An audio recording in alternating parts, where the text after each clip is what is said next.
देखिए वो कहते हैं ना कि जा की रही भावना जैसी, प्रभु मूरत देखी तिन तैसी। और एक बात और भी है कि भगवान जो है वो मंदिर में नहीं, वो मन में वास करते हैं।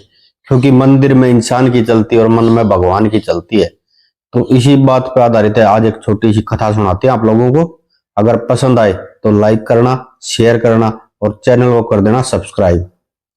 तो वह एक आदमी था, वो बेचारा अपना छोटी मोटी नौकरी कराया करता, कर्ज वर्ज भी ले रखे थे और नौकरी में तनख्वाह भी बहुत कम थी बेचारे की। तो उसका गुजारा जो है बहुत मुश्किल से चल रहा था। मतलब ना तो उसका ढंग से कोई काम चल रहा था, तनख्वाह भी थोड़ी थी, ऊपर से कर्ज थे, कर्ज का भी ब्याज बढ़ता जा रहा था और तनख्वाह थोड़ी थी तो ब्याज भी नहीं दे पा रहा था। दिन रात टेंशन चिंता उसकी बढ़ती जा रही और कुछ समझ में नहीं आ रहा कि करे क्या।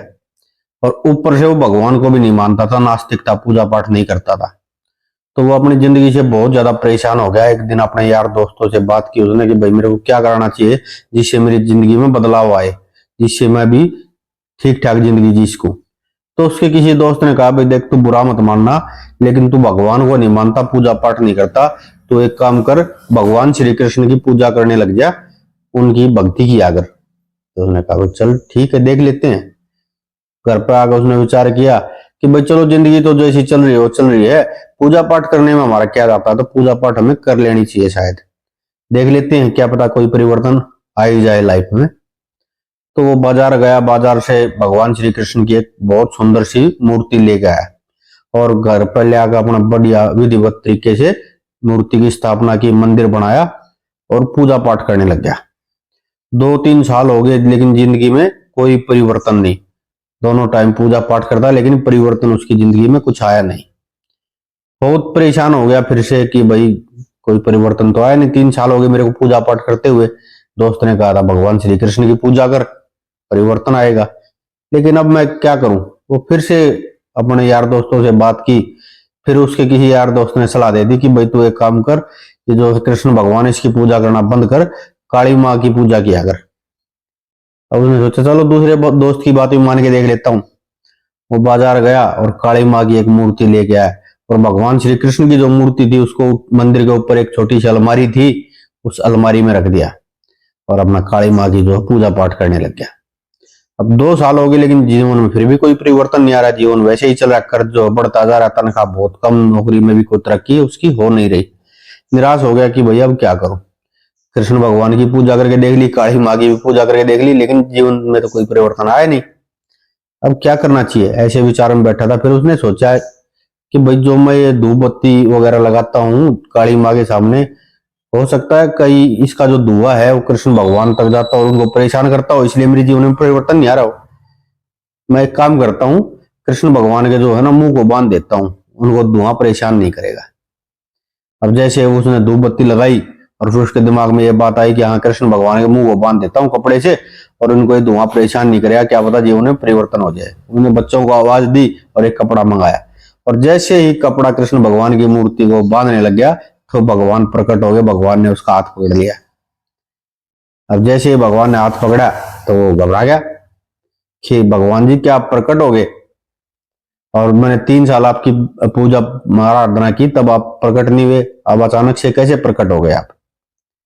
कि कृष्ण भगवान ने कहा कि भाई देख अब तक तुझे मेरे ऊपर विश्वास नहीं था, तू सिर्फ अपनी मजबूरी बस मेरी पूजा कर रहा था, लेकिन आज तुझे कम से कम विश्वास तो हुआ कि भाई ये धुआं मेरे को परेशान कर रहा था, तू मेरा मुंह बांध रहा था, इसलिए मैं प्रकट हो गया।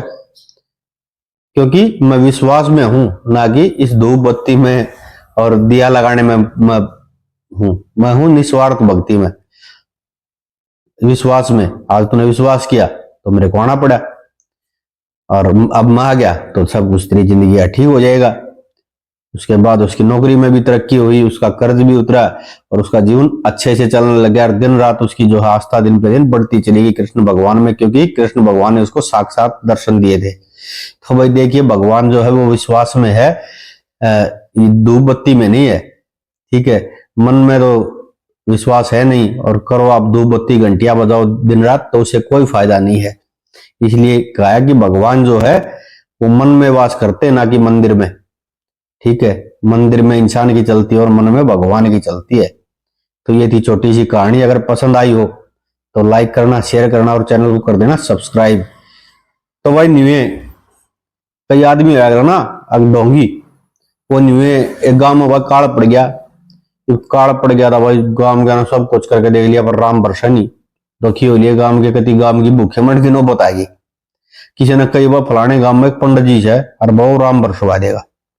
गांव के बड़े जाने इकट्ठे हो गए ना, बाबा जी दूर पहुंचे। भाई बाबा जी कड़ा नरा डोंगी था। बाबा जी ने पूछा हाँ भाई किस तरह है?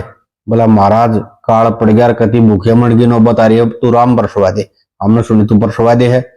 बोला भाई मैं क्या बरसवाऊंगा, तेरा भरोसा तेरा विश्वास बरसवाऊंगा और कोई बात ना ले, मतलब आ जाएगा बढ़िया खाने पीने का बना लियो और थारा हवन करूंगा और बरस जाएगा, तेरा विश्वास होगा। तो गांव के राज्य हो गए।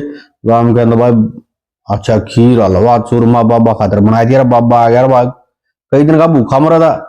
पुराने टाइम में ये कड़क हुए थे और बाबा तो अच्छा राशन लौट दिया, अच्छा खीर चूरमा हलवा खाकर सो गया। अगले बार तरक्की करूंगा थारा हवन। और देखे सारा गांव मौजूद होना चाहिए भाई, एक आदमी एबसेंट रह गया तो राम नहीं बरसेगा। गांव के बोले ठीक है महाराज। तड़क 6 बजे सारा काम इकट्ठा हो लिया भाई, तख्ता अल्लाह पब्लिक का। और बाबा सोवा मत, खीर चूरमा खाओ। बाबा क्या ना उठा था। 8 बज गए, 9 बज गए, 10 बज गए, 11 बज लिए। फिर गांव के ना धकाए बाबा की कुटिया कौड़ा, बोला उठ महाराज उठे बरसवा गांव ने। बाबा सोची मारा गया, बाबा फंस गया। बाहर लेकर को देखा शहर का शहर बैठ रहा, तख्ता अल्लाह पब्लिक का। बाबा ने मारा रुका भाई सारा गांव मौजूद है। बोला हाँ कति महाराज सारा गांव मौजूद है। बोले देख लियो एक भी आदमी कह रहा जरूर राम बरसेगा नहीं। बोला ना महाराज कति सारा गांव हाजिर है। बाबा ने सोची भाई क्या बहाना मारू।